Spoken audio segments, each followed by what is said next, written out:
Hello guys, இன்னைக்கு நம்ம எங்கே வந்திருக்கோம்னு பார்த்தீங்கன்னா திருச்சியில் உள்ள ஸ்ரீரங்கம் ஸ்ரீ ரங்கநாதர் கோயிலுக்கு தாங்க நாம இன்னைக்கு வந்திருக்கோம். போன தடவையே திருச்சி வந்தோம், ஆனால் அந்த கோயில் வந்து பார்க்க முடியல. அதனால தான் இந்த வாட்டி வந்திருக்கேன். ஸ்டெனோ எக்ஸாம் முடிச்சுட்டு 12 மணிக்கெல்லாம் பஸ் ஏறி வந்தாச்சுங்க. பஸ் டிக்கெட் 11 ரூபா தான். நீங்கள் யாரும் போகிற மாதிரி இருந்தீங்கன்னா ₹1 சில்லு எடுத்து போயிடுறீங்க. அப்புறம் கண்டக்டர் திட்டுவாங்கன்னா நான் பொறுப்பு கிடையாது. பஸ்லேருந்து இறங்கி கொஞ்சம் தூரம் நடந்து போனாவே கோயில் பக்கத்துலேயே தாங்க இருக்கு. எங்க இருக்கு தோ அந்த இருக்கு. நாம வந்து ஸ்ரீரங்கம் கோயில் அதாங்க. வெயிலுக்கு ஒரு ஐஸ்கிரீமை சாப்பிட்டு அப்படியே கோயிலுக்குள்ள நடக்க ஆரம்பிப்போமா.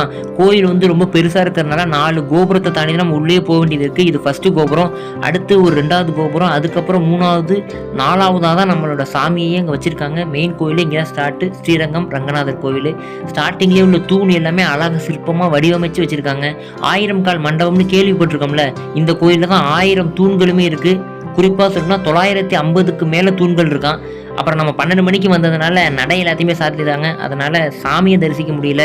அதனால நீங்க யாரும் கோயிலுக்கு போற மாதிரி இருந்துச்சுன்னா 12 மணிக்கு அப்புறம் போகாதீங்க, வெயில் தெரிஞ்சு கூட போகலாம். அப்புறம் இவ்வளோ பெரிய ட்ரிப்புக்கு யார் கூட வந்திருக்குன்னு பார்த்தீங்கன்னா வழக்கம் போல நான் மட்டும்தாங்க. எல்லா இடத்துக்கும் தனியாக தான் போயிட்டு இருக்கேன். ஏன்னா பார்க்குற இடத்துலாம் ஃபோட்டோ எடுக்கிறதுக்கு கூட ஒரு ஆளே இல்லை. எல்லாம் விதவிதமாக போஸ்ட் கொடுத்து ஃபோட்டோ எடுத்துக்கிட்டு இருந்தாங்க. ஆனால் நான் மட்டும் செல்ஃபி கேமரா ஆன் பண்ணி மூஞ்சில் வெளிச்சடிச்சது தான் மிச்சம். இந்த கோயிலை பற்றி சொல்லணும்னா 108 திவ்ய தேசங்களில் இந்த கோயில் தான் முதன்மையானது. அப்புறம் கம்பராமாயணத்தை இந்த கோயிலில் தான் வச்சு கம்பர் வெளியிட்டதாகவும் சொல்கிறாங்க.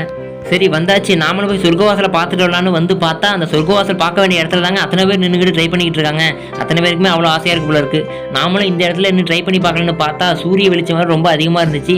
மக்கள் வேறு நடந்து வந்துக்கிட்டே இருந்தாங்க, சரியாக தெரியவே இல்லை. இந்த நடு துளையில் நம்ம நடுவரில் வச்சுட்டு மற்ற அடுத்தடுத்த துளைகளை கரெக்டாக இந்த மாதிரி விரல வச்சிடணும். வச்சுட்டு காலையும் கரெக்டாக வச்சுட்டு இங்கேருந்து எட்டி பார்த்தோம் அப்படின்னா சொர்க்கவாசல் திறந்த மாதிரி தெரியும்னு சொன்னாங்க. நானும் ட்ரை பண்ணி பார்த்தேன். ஆனால் அங்கே நடந்து வந்தவங்க எல்லாருமே இந்த கதவையே பார்க்க விடாமல் மறைச்சிட்டாங்கங்க. இந்த இடத்துல நான் ட்ரை பண்ணி பார்க்கும்போது என்ன ஒரு மணிக்கிட்ட இருந்திருக்கும். அப்போ நீங்கள்லாம் கோயில் டைமில் போனீங்கன்னா சுத்தமாக பார்க்கவே முடியாது. கதவு தெரிஞ்சாதானங்க கதவு திறக்குதா இல்லையானே நம்மளால் ட்ரை பண்ணி பார்க்க முடியும். அந்த கதவே தெரியாத அளவுக்கு கூட்டமாக நடந்து வந்துக்கிட்டே இருக்காங்க. நான் கூட காலை ஒழுங்காக வைக்கல பாருங்க, என்னென்னமோ பண்ணி ட்ரை பண்ணி பார்த்தேன். ஆனால் கடைசி வரைக்குமே எனக்கு வந்து அந்த அதிசயத்தை பார்க்க முடியுதோ இல்லையோ கதவையே பார்க்கும்போது அந்த அளவுக்கு கூட்டம் வந்துக்கிட்டே இருந்துச்சு. அதனால் நீங்கள் யாரும் போனீங்க அப்படின்னா இதை ட்ரை பண்ணி கண்டிப்பாக பாருங்கள். சரின்னு பக்கத்தில் போய் சொர்க்கவாசல்கிட்ட இப்படி தான் இருக்கான்னு பார்த்துட்டு வந்துட்டாங்க.